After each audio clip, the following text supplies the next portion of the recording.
Hey everybody. So shout outs to Marcus Rothkrans that inspired me to get this camera and everything.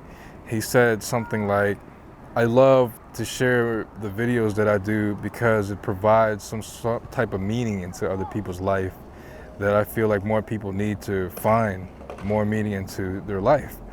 And so I started to notice some things like people saying it's not that deep, let's not get too deep into it. It's like telling me that society has been programmed to be more shallow on surface level, and we all know how that goes.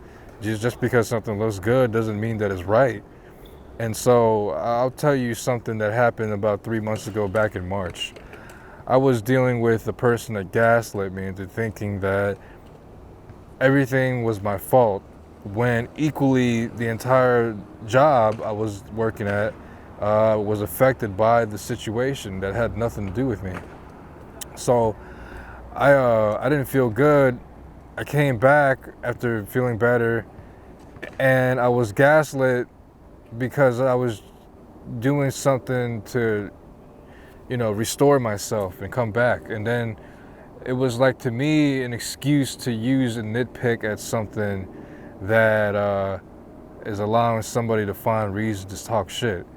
And so at the time I didn't say anything, but I gradually was holding on to that resentment, and I was gradually seeing this person take advantage of me and saying things to piss me off. But because they were behind a mask of professionalism, you couldn't really tell that, but you could tell that they were assholes, but you were thinking that they had some sort of good intentions behind it as a source of motivation. And some people are very good at lying and manipulating. And what I come to find is that if you are being forced to look crazy when you stand up to people that gaslit you, you have to always speak your truth, and you have to call people out. It doesn't matter what they say. It doesn't matter if they make you look like you're just over analytical or just sensitive, because that's what happened with me with another person. But I kept doing it. I kept calling their bullshit out. And eventually, I knew that if I just cussed them out, that it would be a typical thing to do. People get pissed off, they cuss, and then they walk away, hurting the other person to make themselves feel better. Whatever the case is, I like to pierce through somebody's heart and soul by being a mirror and by saying things that matter most that could potentially help them out. And sometimes that doesn't always work out, and a lot of times when that doesn't work out, you already know that you're wasting your time, and that there's no changing. You're not trying to change anybody, but there's nothing to build on, right? So eventually it's just going to crumble. And I feel like a lot of people let people overstay their welcome mentally and spiritually. And I just don't want to deal with that anymore. I decided to bring that energy. If I couldn't get it from other people and I couldn't receive it from others around me that I look up to, so that made me less attached to the outcome, and it made me more of a creator of my reality, that I could create something beautiful to happen from nothing. But I think my importance of sharing the things that I do is that a lot of people lose their hopes and dreams over somebody else's fucked up reality. And I refuse to be that person, and I refuse to just allow at least the ones closest to me that I love to go through it, but ultimately that is their own choice.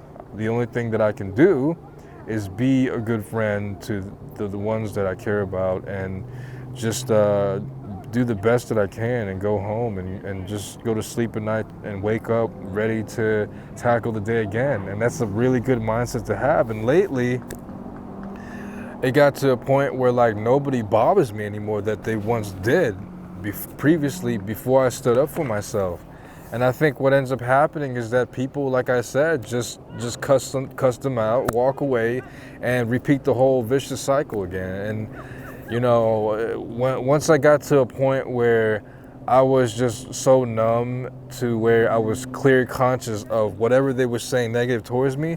I knew that I found my peace and freedom, that they were fighting to find themselves. So when you have peace in your heart and people are fighting for peace, what happens when you have it? You irritate their demons. And I guess at the end of the day, I don't want to be liked by everybody. I just want the best for everybody, even if they don't want it, even if they don't believe in themselves. I still do, and that's all that matters. And what that does is it makes the people around me, it rubs off on them, and it makes those same haters come back around and apologize.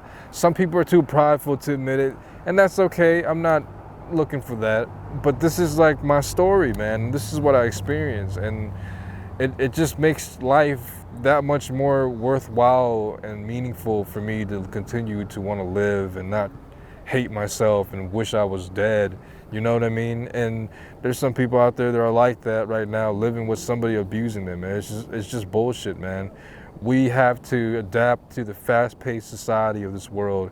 And as quickly as somebody comes in, we have to also quickly remove them if they are not meant for us. And I hear so many people in their 50s and 60s use up 25 years of their life over one wrong marriage, and it's crazy to me. So now they say that the divorce rates are going up because I think, in my opinion, I could come up with a lot of reasons for that.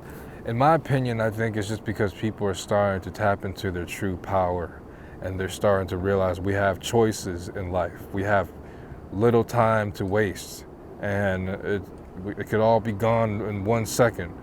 So just remember that, man, and really, if you're expanding your consciousness, you're meant to move with the flows of the music notes. You're meant to expand outwardly, matching with your inner. And what happens could be lots of things. It could be just wanting to move to a different city, leave your residence, travel the world, create new music. It doesn't really matter as long as it makes you happy.